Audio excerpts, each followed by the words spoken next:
সালমান শাহ অপমৃত্যু মামলা হত্যা মামলায় রূপ নেওয়ার পর নতুন করে আলোচনায় এসেছেন পোস্টমর্টেমকারী মর্গ সহকারী রমেশ। একুশে টেলিভিশনের সাথে সাক্ষাৎকারে পোস্টমর্টেমের সময়ের বর্ণনা দিয়েছেন তিনি।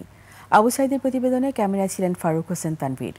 লিলি বিউটি সোপ, যার অ্যান্টি এজিং গুণ তারুণ্য ধরে রেখে ত্বককে করে উজ্জ্বল। তারুণ্যময় উজ্জ্বল ত্বকের জন্য রিমার্ক।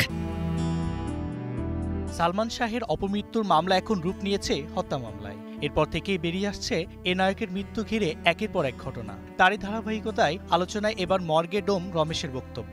ময়নাতদন্তের জন্য রমেশই সালমানের মরদেহে ছড়া চালিয়েছিলেন।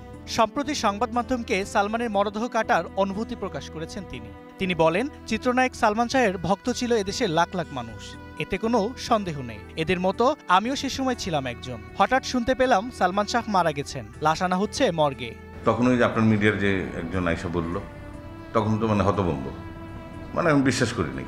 তার কিছুক্ষণ পরেই ওই আপনার পুলিশ আসলো, আপনাদের মিডিয়ার লোকজন সবাই অনেকে আসলো। আসার পর তো ডেড বডি এখানে ওই যে আমাদের এখানে নিয়ে আসলো মেডিকেল থেকে। সেদিন ছিল শুক্রবার। নিয়ম অনুযায়ী পুলিশ লাশ নিয়ে মর্গে আসে। সে সময় মর্গে হাজার হাজার মানুষের ভিড়। এর মধ্যে ছিলেন চলচ্চিত্রের তখনকার নামি দামি নায়ক নায়িকা সহ শোবিজ জগতের প্রায় সব মানুষ।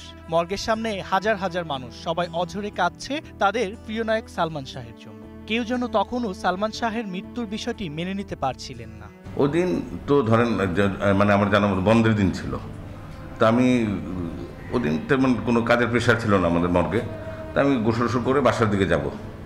ওই সময় আপনাদের মিডিয়ারই একজন, তার নাম জানি না, অনেক দিন আগের কথা, তো আইসা আমরা বলতেছে বলতেছে যে দাদা ওই সালমান শাহ যে মারা গেছে জানেন না? কেউ না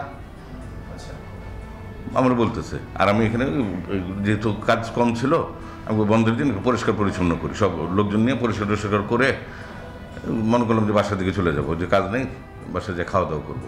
রমেশ আরো বলেন, তখন ঢাকা মেডিকেল কলেজ মর্গ এত আধুনিক ছিল না। পুরাতন মর্গে লাশটি নেওয়া হলো। চিকিৎসকের নির্দেশনা অনুযায়ী ময়নাতদন্ত সম্পন্ন করা হয়। বর্তমানে এই ডোম ৩৫ বছর চাকরি শেষে অবসর জীবন কাটাচ্ছেন।